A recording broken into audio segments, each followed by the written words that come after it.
Hello friends, જય સ્વામિનારાયણ. કેમ છો? સ્વાગત છે તમારું મારા કિચનમાં. તો મિત્રો, આજે હું તમારી સાથે શેર કરવા જઈ રહી છું મારા ફોઈજી સાસુએ જે રવા પાલકના સ્વાદિષ્ટ મુઠિયા બનાવ્યા હતા તેની રેસીપી. તો મારા ફોઈજી સાસુએ આ મુઠિયા એટલા સ્વાદિષ્ટ બનાવ્યા હતા કે બધા આંગળા જ ચાટતા રહી ગયા અને ફોઈજી સાસુના તો વખાણ કરતા જ થાકતા ન હતા.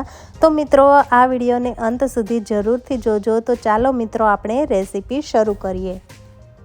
તો રવા પાલકના મુઠિયા બનાવવા માટે સૌથી પહેલાં આપણે એક નાની દૂધીને આવી રીતે ગ્રેટ કરીને લઈ લઈશું અને તેમાં આપણે લગભગ 3 કપ જેટલા ઝીણા સમારેલા પાલકના પાનને લઈ લઈશું અને લગભગ 2 કપ જેટલા આપણે તેમાં ઝીણા સમારેલા કોથમીરના પાન ઉમેરીશું. અડધો કપ જેટલા આપણે તેમાં મેથીના ઝીણા સમારેલા પાન ઉમેરીશું અને અડધો કપ જેટલા આપણે તેમાં સરગવાના જે કૂણા પાન હોય છે તેને ઝીણા સમારીને લઈ લેશું. જો તમારી પાસે સરગવાના પાન ના હોય તો તમે સ્કીપ પણ કરી શકો છો.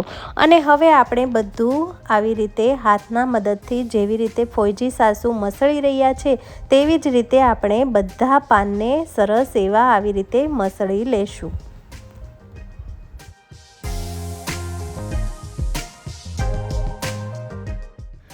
પાન સરસ એવા મસળાઈ જાય એટલે હવે આપણે તેમાં મસાલા કરીશું. તો મસાલામાં આપણે 1 ઇંચ જેટલા આદુના ટુકડાને ગ્રેટ કરીને લઈ લઈશું. 4 થી 5 તીખા મરચાંને ઝીણા સમારીને લઈ લેશું. તમે મરચાંની જગ્યાએ સુરતી મરચીનો પણ યુઝ કરી શકો છો. 1 ચમચી જેટલી હળદર પાવડર ઉમેરી દઈશું. 1 ચમચી જેટલું કાશ્મીરી લાલ મરચું પાવડર ઉમેરી દઈશું. 2 ચમચી જેટલું ધાણા જીરું પાવડર ઉમેરી દઈશું અને અડધી ચમચી જેટલી આપણે તેમાં હિંગ ઉમેરી દઈશું.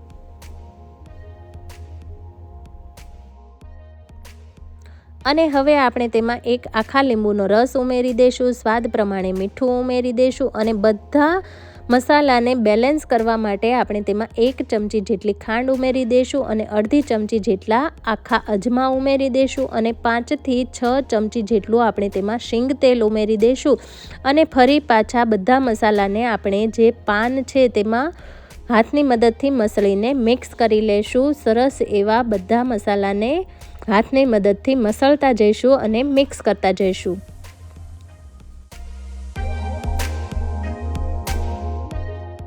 બધા મસાલા સરસ એવા મિક્સ થઈ જાય એટલે હવે આપણે તેમાં 2 કપ જેટલો ઘઉંનો લોટ ઉમેરીશું. ફોઈજી સાસુએ અહીંયા આપણે જે ઘઉંના લોટની રોટલી બનાવીએ છીએ તે જ લોટ લીધેલો છે અને હવે તેમાં 1 કપ જેટલો ઝીણો રવો ઉમેરી દઈશું એટલે કે સોજી ઉમેરી દઈશું અને હવે હાથની મદદથી આવી રીતે મસળતા જઈશું અને સરસ એવું લોટમાં મસાલાને મિક્સ કરતા જઈશું અને સરસ એવો તેનો લોટ બાંધીને તૈયાર કરી લેશું. આ લોટમાં પાણી ઉમેરવાની જરૂર નથી. જો તમને જરૂર લાગે તો પાણી થોડું ઉમેરી શકો છો. તો ફોઈજી સાસુએ 10 મિનિટ માટે ફોતરા વગરની મગની દાળને પહેલેથી જ 10 મિનિટ માટે પલાળીને રાખેલી હતી. તે દાળને પણ હવે લોટમાં ઉમેરી દીધેલી છે અને તેને પણ હાથની મદદથી આવી રીતે મસળતા જઈને લોટમાં સરસ એવી મિક્સ કરીને લોટને તૈયાર કરી લીધેલો છે. તો હવે આપણો લોટ તૈયાર છે ઢોકળા બનાવવા માટે. તો હવે આપણે ગેસ ઉપર આવી રીતે કોઈ વાસણ રાખી દઈશું ઢોકળાને સ્ટીમ કરવા માટે અને તેમાં 2 ગ્લાસ જેટલું આપણે પાણી ઉમેરી દઈશું અને તેના પર આપણે આવી રીતે કાણાવાળી જે જારી આવે છે અથવા તો કાણાવાળું કોઈ વાસણ રાખી દઈશું અને તેને ઓઇલથી ગ્રીસ કરી લઈશું અને હાથની મદદથી થોડો લોટનો લુવો લઈ લઈશું અને તેને હાથની મદદથી આવી રીતે ગોળ ગોળ ફેરવતા જઈને તેનો લંબગોળ એવો લુવો બનાવી લેશું અને એ લંબગોળ લુવાને આપણે જે સ્ટીમ કરવા માટે જારી રાખેલી છે તે જારીમાં રાખી દઈશું અને સરસ એવા બધા લુવા તેવી જ રીતે બનાવી લેશું અને બધા લુવાને આપણે જારીમાં આવી રીતે રાખતા જઈશું.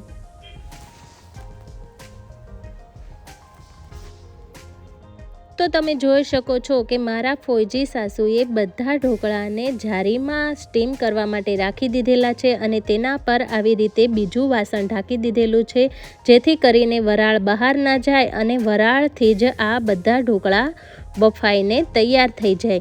જો તમારી પાસે ઢોકળા સ્ટીમ કરવાનું વાસણ આવે છે તે હોય તો તમે તેમાં પણ સ્ટીમ કરી શકો છો। તો હવે આપણે ઢોકળાને લગભગ 45 મિનિટ માટે ગેસની ફ્લેમને એકદમ સ્લો રાખીને બફાવા દઈશું।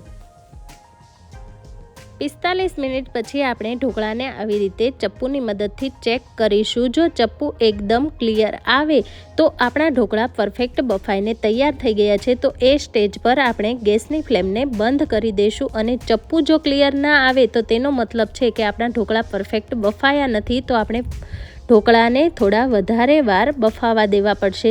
તો હવે આપણે ઢોકળાને આવી રીતે છૂટા છૂટા કરી લઈશું અને ઠંડા થવા દઈશું। ઢોકળા ઠંડા થઈ જાય એટલે હવે આપણે તેને આવી રીતે નાના નાના પીસીસમાં કટ કરી લઈશું।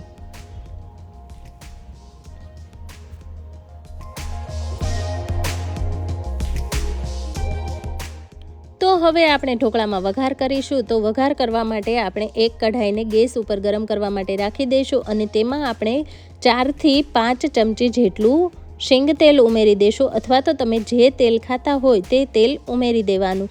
અને હવે આપણે તેલ ગરમ થઈ જાય એટલે તેમાં 1 ચમચી જેટલી આખી રાઈ ઉમેરી દઈશું અને તેને ચટકવા દઈશું।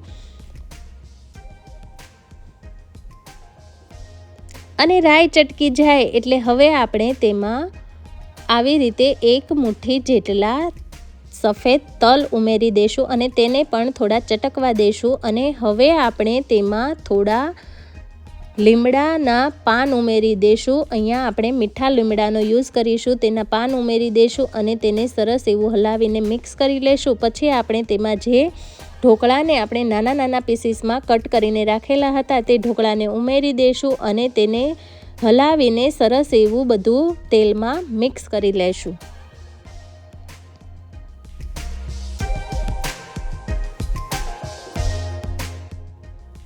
તો મિત્રો હવે આપણા રવા પાલકના મુઠિયા ઢોકળા એકદમ સર્વ કરવા માટે તૈયાર થઈ ગયા છે। તો હવે આપણે તેને એક સર્વિંગ પ્લેટમાં કાઢી લઈશું અને દહીંની ચટણી સાથે સર્વ કરીશું। તો મિત્રો તમે જોઈ શકો છો કે જોતાં જ મોઢામાં પાણી આવી જાય અને ખાવાનું મન થઈ જાય તેવા સ્વાદિષ્ટ એવા આપણા રવા પાલકના મુઠિયા ઢોકળા બનીને તૈયાર થઈ ગયા છે।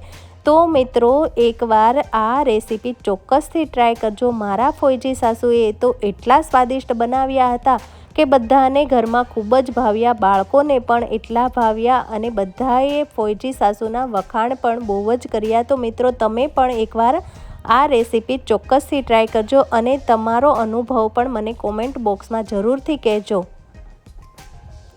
અને જો મિત્રો હજુ સુધી તમે મારી ચેનલને સબસ્ક્રાઈબ નથી કરી તો મારી ચેનલને જરૂરથી સબસ્ક્રાઈબ કરજો અને મારા વિડીયોને લાઇક અને શેર કરવાનું ભૂલતા નહીં અને મને હાઈપ પોઈન્ટ પણ જરૂરથી આપજો। તો મિત્રો ફરી મળીએ નવી રેસીપી સાથે। ત્યાં સુધી આવજો, બાય બાય, જય સ્વામિનારાયણ।